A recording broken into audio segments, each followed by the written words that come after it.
These days, every job is a technology job. Whether you're a programmer, a marketer, or even just someone who sits down in front of a computer every day, you have a stake in the tapestry of the technology industry.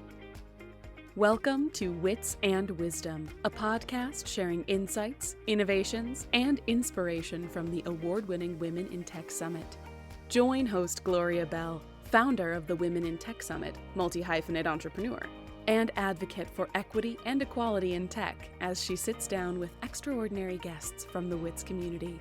Listen in as they discuss wisdom from their career journeys, pro tips from their areas of expertise, and sneak previews of the biggest upcoming tech trends. This is Wits and Wisdom, a podcast from the Women in Tech Summit and Inspiring Tech Foundation. Hello, and welcome to Wits and Wisdom, a podcast sharing insights, innovations, and inspiration from the award-winning Women in Tech Summit. I'm your host, Gloria Bell, founder of the Women in Tech Summit, WITS, and the Inspiring Tech Foundation. And here to share the excitement with me is Bobbie Carlton. Welcome back, Bobbie.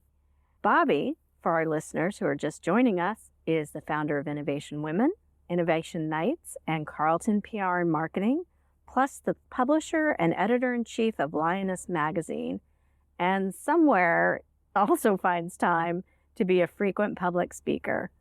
So Bobbie, I'm really glad you're able to join us again. And Bobbie and I have known each other, I have lost track of how many years now.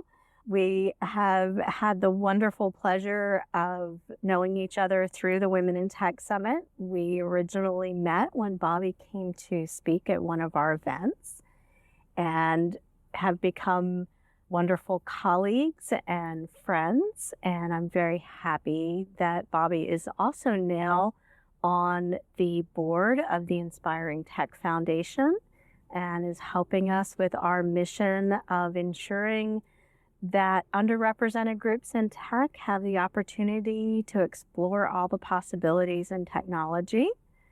So what else should we tell the audience, Bobbie, about how long we've known each other? I remember the first WITS event that I spoke at. It was in Philadelphia. And I still remember having such a packed room that there were people sitting in front of the first row of chairs and all the way up the aisle, as well as people standing in the back. So I was like, oh, I have found my people. And they like me too. Oh, I remember that day. I remember trying to walk in the room and there was no room. I had to stand at the door and watch her talk. But a couple of questions about you. With all of the ventures that you've gotten into, Bobbie, when did you know you wanted to work in tech or to be a tech entrepreneur? Never. Yeah, my dad ran a series of businesses. And so it wasn't that I ever thought about it myself. I went to college. I have a degree in broadcasting. I worked for some radio stations. I got into public relations. I worked for big public enterprise software companies. And then I went to work for a startup. So it took a couple of decades into my career before I was working really closely with somebody who was an entrepreneur. Well, 2008 came along and that startup ran out of money. And all of a sudden, I didn't have a job and there were no jobs. It's like, uh-oh, I'm going to become an entrepreneur. So it literally just happened. There was never any thought in the matter. I think that's a very familiar story for a lot of people and probably a lot of women. We do what's necessary and then all of a sudden we discover, hey, we're really passionate about this. Let's keep building things. Exactly. So what about public speaking? When did you discover that was the thing that you were passionate about and that you really wanted to pursue more? You know, it's funny. Early on in my career, I started working with executives as part of thought leadership campaigns, as part of public relations campaigns to get them on stage. And public speaking, it was just part of what I did for other people. I got other people on stage. There was never anyone thinking about me on stage. And I will say for the first probably 20 years of my career, everyone that I was working with to get them on stage was a guy. I don't think I had a female client for probably a good couple of decades. And so when I was working with that startup from 2006 to 2008, the founder was a woman. And yes, part of my job was to get her on stage. But again, never me. So when I started Carlton PR Marketing, which is really my day job, there was real no reason for me to be getting on stage. I was heads down doing my work, and somehow magically people will find me. That was my thinking. But it was when I started Innovation Nights, which was a monthly new product launch event, I had to become the host of that event. And that was a monthly event that we ran every single month for more than 11 years. We helped launch over 1,500 new products. These companies got more than $4 billion in funding, and I was the host of the event. The first few events, I was totally a hot mess. That's the kindest way to put it.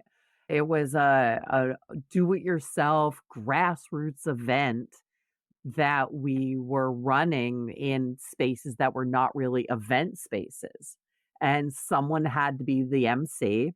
That ended up being me because it was my event. And I just come off like rolling out the tables, dragging in the bottled water, sweaty and disheveled. And then I saw pictures of myself and I looked the hot mess and I was not really smooth in my delivery. So I kind of turned my public speaking attention to myself and said, okay, you've been training people for years on how to do this. Follow your own lessons, do the thing that you need to do. But most of all, it was practice. The more you do it, the better you get. The more you do it, the more used to you are having people in an audience reacting. You learn to pause. You learn to ad lib. By the way, side note, I usually recommend that if people are really interested in public speaking, they take improv classes. It's such a good thing for speakers. But over time, I got better and people started to ask me to speak on panels and to speak at other people's events. And I got asked a lot. As you get better, people notice. But then I also started getting invited to events where I was just being invited because of the social media reach I had. And I would sit in the audience with other women. And quite frankly, we would all look at what I call the male pale and stale panels, same four old white guys, and say, we need to get more women at these events. A lot of the women that I knew would ask me for advice because they saw me doing a lot of speaking and they saw me as an expert in getting people on stage. And so that kind of rolled into probably a third full-time job, which is when I said, okay, I need to create a platform. I need to turn this into something that can be managed. Quite literally in my head, I'm like, if I create a platform, I won't have to get involved. People will just magically find each other and all will be well. No, there's a lot that happens, but the platform does help. So it's more of an evolution and less of a conscious thought or a thing that I targeted. You kind of answered my next question, which was, how would you describe your journey more as an exploration than a revelation? It was more an evolution than anything else. And I think a lot of our listeners will also understand that. Sometimes the thing that we start out doing doesn't always become the thing we end up doing. That is right. So, what happens next for you? You have Carlton PR and Marketing. You have Innovation Women. You've recently become the editor. Well, not recently. It's been a little bit now, but most recently become the editor-in-chief of Lioness Magazine. What's next? I tend to think of all of these things really as one. There's the day job, which is the PR and marketing firm, the night job, which is Innovation Nights, the dream job, which is Innovation Women. And Innovation Women is the dream of getting more women on stage at conferences and events.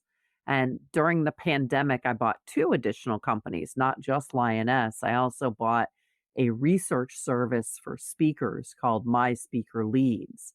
And all of these things actually come together to help drive visibility for groups that might ordinarily not get it on their own. Women, people who are underrepresented on stages, people of color, people with disabilities, people who are just not what I think of as the usual suspects. And I have very specific goals for Innovation Women. I took the numbers that were published in the end of 2019, which basically said that 2/3 of all conference speakers are men. And I said, okay, if they looked at 60,000 speakers a year, that means that I need to get 2,500 additional women on stage every month to achieve some measure of gender equity. So that is my next thing. That is my goal. Right now, we have a couple thousand members of Innovation Women. I figure I need about 10,000 on Innovation Women.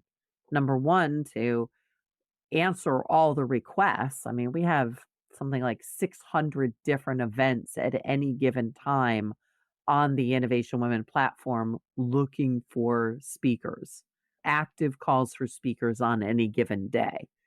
And so if each member of Innovation Women gets 3 or 4 additional speaking engagements a year over and above what they currently do, we need 10,000 women on the platform, each doing 3 or 4 additional ones a year. So I've got this all worked out. I did math. That's my big goal. The things that we do with Lioness Magazine, for example, and My Speaker Leads came with a research team. Like all of this stuff is designed to help get women more visible. So Lioness Magazine has a Book of the Week feature. A lot of speakers are also authors. It's part of becoming a thought leader. Innovation Women members can contribute helpful articles for entrepreneurs and startups to Lioness. We have a podcast of the week feature. It's like these are all things that we're doing on Lioness to help make our speakers more visible and more seen as thought leaders and experts. So it actually all works together. And of course, my PR and marketing firm also does PR and marketing for Innovation Women. Everything fits. And it's all one big rolling mass of goals. It's a very good goal. So let's help you meet it. Tell everyone how they can be on Innovation Women. So Innovation Women's business model is a little different from a traditional speaker bureau. Again, we're a visibility bureau. It's a membership organization. It's $120 a year to become a speaker member. Event managers can use the platform for free and reach out directly to the speakers. And we help the speakers with training. We help them make connections. If you're an Innovation Women member, you get access to the green room with educational recordings and information. And it's all found at innovationwomen.com. And as an Innovation Women member myself, and as an event manager who uses Innovation Women, go join. Trust me. Great platform, great resource, someplace you should be. Bobbie, If our listeners want to get in touch with you, beyond reaching you on Innovation Women, how can they do that?